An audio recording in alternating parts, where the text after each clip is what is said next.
بسم اللہ الرحمن الرحیم۔ عصمت فاطمی کیا ہے؟ عصمت کبریٰ کیا ہے؟ کہ جو قدم فاطمہ اٹھائے گی اس قدم پہ خدا راضی ہوگا۔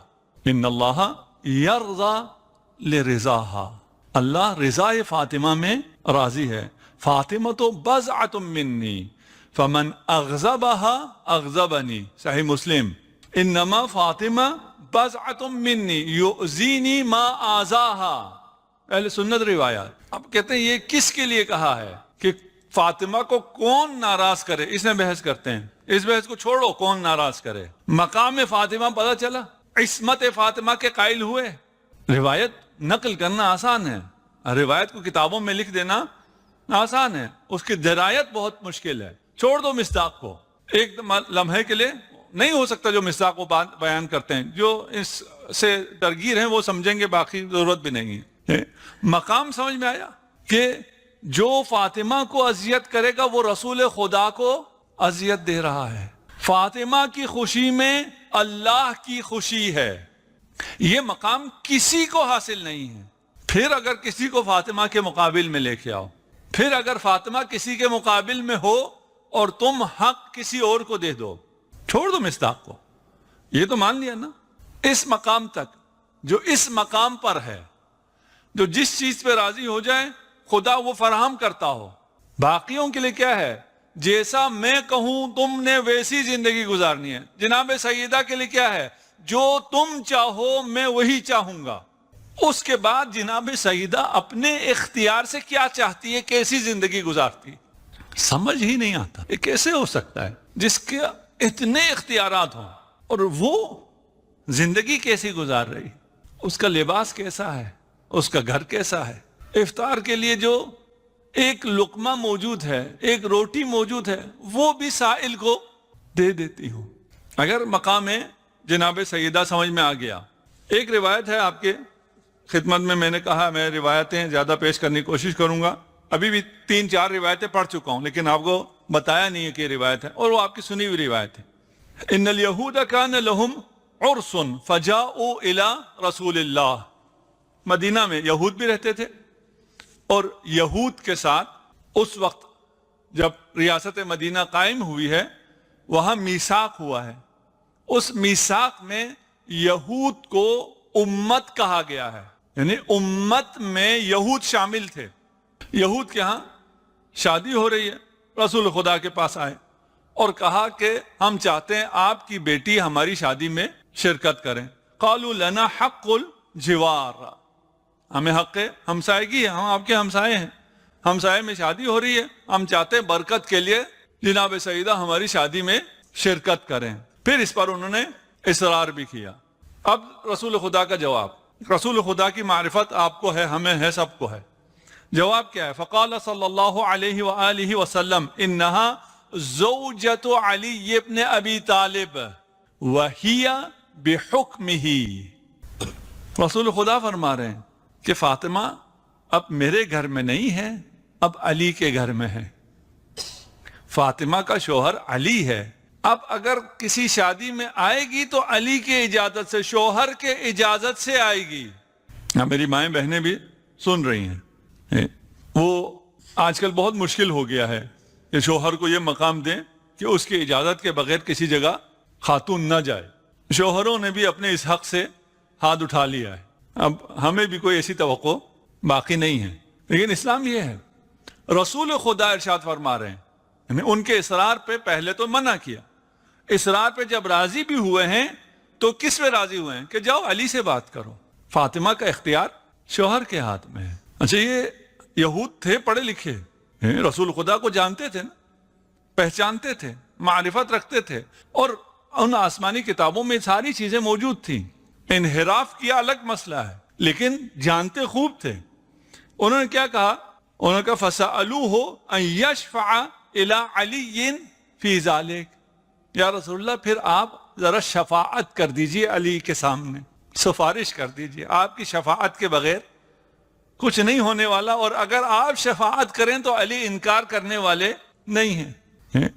ہم جو شفاعت طلب کرتے ہیں یا جو درود پڑھتے ہیں یہ جو توسل کرتے ہیں یہ اس لیے کہ خدا اس توسل کے بعد آپ کی دعا کو رد نہیں کرتا. صلوات پڑھ دیجئے محمد و آل محمد. اجازت مل گئی.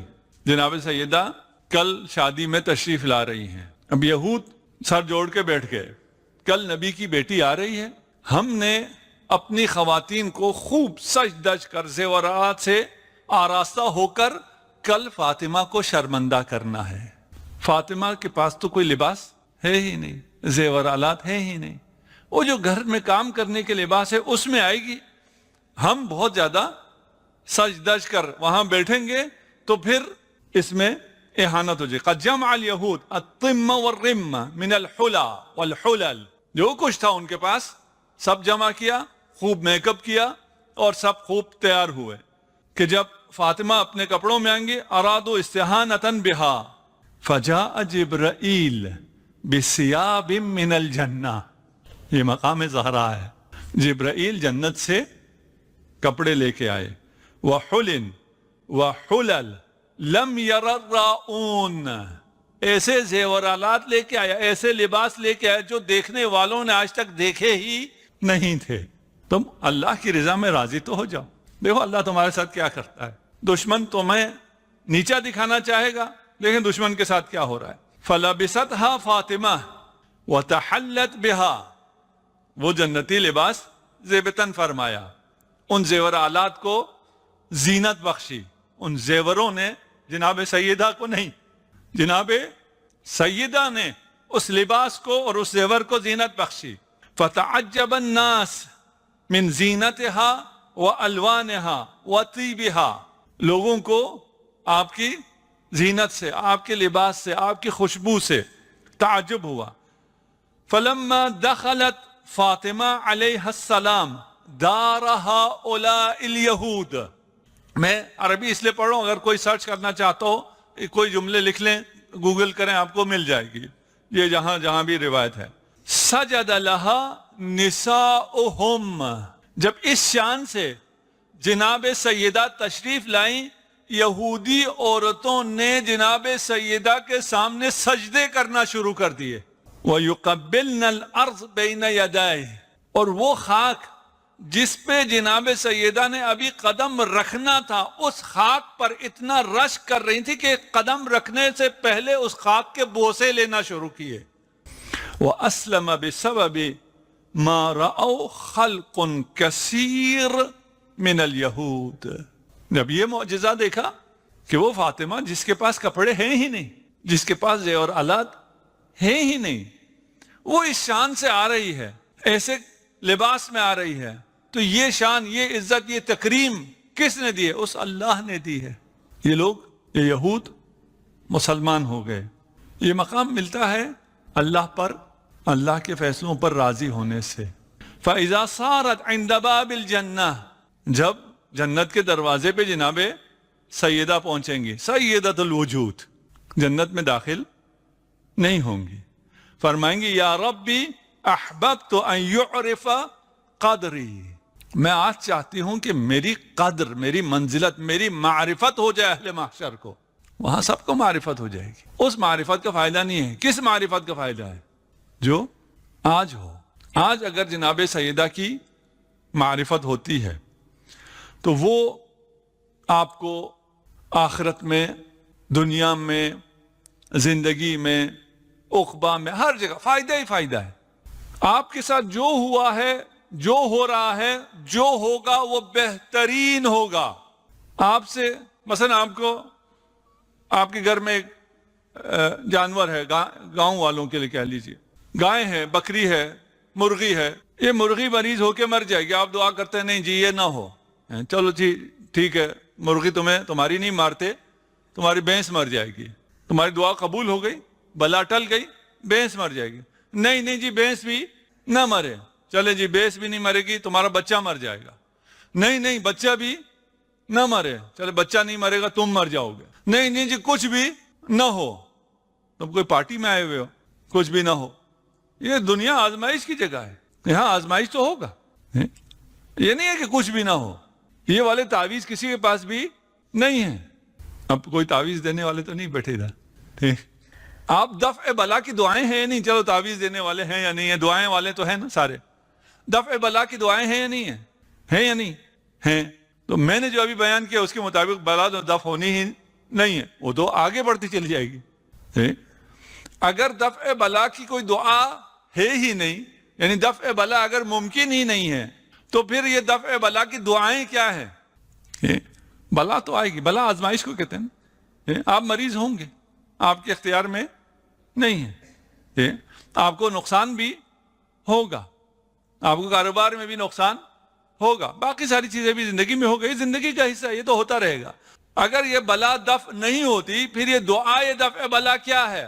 دعائے دفع بلا یہ ہے کہ اگر میری آزمائش ہو فقر سے, اگر میری آزمائش ہو مریضی سے, تو یہ فقر اور یہ مریضی میرے ایمان کو نقصان نہ پہنچائے. فقر آئے اور چلا جائے, میں جہاں ہوں وہیں رہوں, مرض آئے اور چلا جائے, میرا ایمان جہاں ہے وہیں رہے یا اور آگے چلا جائے. یہ دفع بلا ہے. یہ دفع بلا نہیں ہے کہ مجھے کچھ بھی نہ ہو.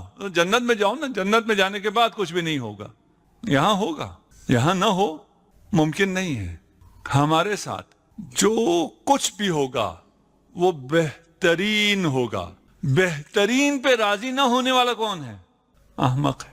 یہ جو آزمائش ہوئی ہے, اس آزمائش میں میرے لیے بہتری تھی, یہ مجھے بہتر کرنے کے لیے تھی, مجھے موقع ملا. ابھی ایک صاحب آئے تھے, انہیں بے گناہ کسی نے جیل میں ڈال دیا تھا کہیں باہر ملک میں, نام بھی ہم ملکوں کا نہ لیں, اور وہ آئے میرے پاس, کافی دور سے آئے, اور پھر انہوں نے اپنی پوری سٹوری سنائی. اور اس سٹوری میں وہ 2-4 جگہ انہوں نے ایسے وہ کیے ہوئے تھے, ہائی لائٹ کیے ہوئے تھے کہ کیونکہ میں نے یہ کیا تھا اس لیے مجھے یہ سزا ملی, کیونکہ میں نے یہ کیا تھا اس لیے مجھے یہ سزا ملی کہ میں 6 مہینے جیل میں رہا.